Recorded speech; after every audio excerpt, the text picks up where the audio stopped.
যাকাত তার সম্পদের ভিতরে হয়। 1 নম্বর হলো গৃহপালিত পশুর ভিতরে, 2 নম্বর হলো সোনা এবং রূপার ভিতরে। কৃষির ভিতরে বলেন তো? স্বর্ণ এবং রূপার ভিতরে যাকাত হয়। 3 নম্বর হলো নগদ টাকার উপর যাকাত হবে। 4 নম্বর ব্যবসার মালের ভিতর যাকাত হবে। 5 নম্বর জমির যে ফসল আছে, এই জমির ফসলের ভিতর কি হয় বলেন তো? যাকাত হয়। এই জমির ফসলের ভিতরেও কিন্তু যাকাত দিতে হয়। 2 নম্বর হলো সোনা। সোনা যদি 7.5 তোলা অথবা 7.5 ভরি সমপরিমাণ স্বর্ণ যদি আপনার থাকে অথবা আপনার স্ত্রীর থাকে, ওই স্ত্রীর উপরও কি হবে? যাকাত ফরজ হবে। কথা বুঝছেন? আর যদি কারো 52 ভরি রূপা যদি থাকে, তাহলে ওই ব্যক্তির উপরেও কি হবে? যাকাত ফরজ হবে। 3 নম্বর হলো নগদ টাকা। নগদ টাকার ক্ষেত্রে উলামায়ে কেরাম মত দিয়েছেন, রূপা যদি কারো, রূপা বর্তমান বাজারে রূপার মূল্য 52.5 ভরি রূপার মূল্য যেটা হবে, ওই পরিমাণ সম্পদ কারো যদি থাকে, তাহলে তার উপর যাকাত কি ফরজ?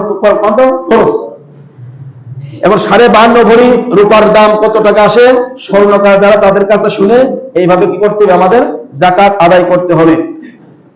5 নম্বর হলো ফসলের ব্যবসার মালের ভিতরে। ব্যবসার মালের ভিতরে যাকাত ফরজ হয়। কৃষির ভিতরে বলেন তো?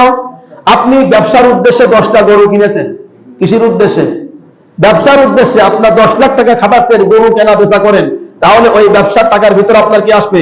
যাকাত আসবে। ব্যবসার উদ্দেশ্যে আপনি ধান কিনেছেন, ধান নিয়ে ব্যবসা করেন, 10 লাখ টাকা পুঁজি নিয়ে আপনি কি করছেন?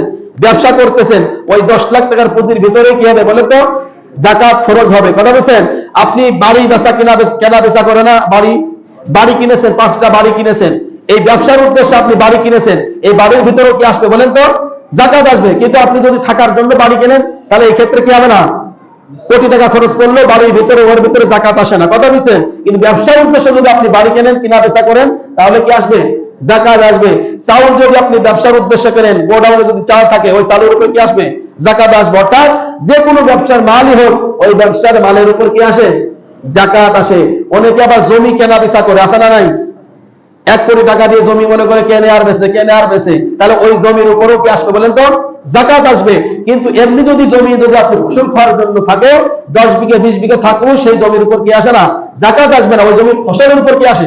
যাকাত আসে। মাসলা কি বুঝতে পেরেছি? যদি আপনার জমি এমনি ভোগ করার জন্য যদি কেনেন, ওই জমির উপর কি আসে না? যাকাত আসে না। যদি আপনি ব্যবসার উদ্দেশ্যে কেনেন, তাহলে ওই জমির উপর কি আসবে? যাকাত আসবে। বাড়ি যদি আপনি করেন, তাহলে বাড়ির উপরে যাকাত আসে না। যদি আপনি বাড়ি ব্যবসার উদ্দেশ্যে কেনেন, তাহলে আপনার ওই বাড়ির উপরে যাকাত আসবে। জমির উপর যাকাত আসে না, তবে জমির যে ফসল আছে, এই ফসলের উপর কি আসে বলেন তো? যাকাত আসে। আমরা অনেকে যাকাত দিই, কিন্তু জমির ফসলের যাকাত দিতে আমরা অনেকে কার্পণ্যতা করি। এটা কিন্তু ঠিক না। জমির ফসলের উপরও যাকাত দিয়ে, এটা কি করতে? ফরজ। জমির যাকাতের উপরে এমনি যাকাত যদি হয়, তাহলে 40 ভাগের 1 ভাগ যাকাত দিতে হয়। কয় ভাগের 1 ভাগ? 40 ভাগের 1 ভাগ যাকাত দিতে হবে। আর যদি ফসল থাকে, কারণ ফসল, ইমাম আবু হানিফা রাহমাতুল্লাহি আলাইহি বলেছেন, যদি বৃষ্টির পানিতে হয়, সার তেল মানে কিছু খরচ হয়নি, এমনি এমনি ফসল হয়েছে, এমন তো আমাদের হয় না, হয় নাকি? এই জন্য আমাদের মাসলা হলো, যদি 100 ভাগের ভিতর 5 ভাগ, অর্থাৎ 5 ভাগ কি করতে হবে? ফসল দিতে হবে। যদি 20 মণ ধান হয়, তাহলে 1 মণ ধান কি করতে হবে বলেন তো? যাকাত দিতে হবে। কথা বুঝছেন? যদি 10 মণ হয়, তাহলে আধা মণ ধান কি করতে হবে? যাকাত দিতে হবে। অর্থাৎ 100 ভাগের 5 ভাগ পর্যন্ত কি করতে হবে বলেন তো? যাকাত আদায় করতে হবে। এই জন্য যাদের ফসল আছে, অবশ্যই আমরা যাকাত দেওয়ার কি করব? চেষ্টা করব। ইনশাআল্লাহ রাজি আছেন? আপনারা তো ফসলের যাকাত অনেকেই দেন না, এটা কিন্তু ঠিক না। এর কারণে কিন্তু জবাবদিহিতা করতে হবে।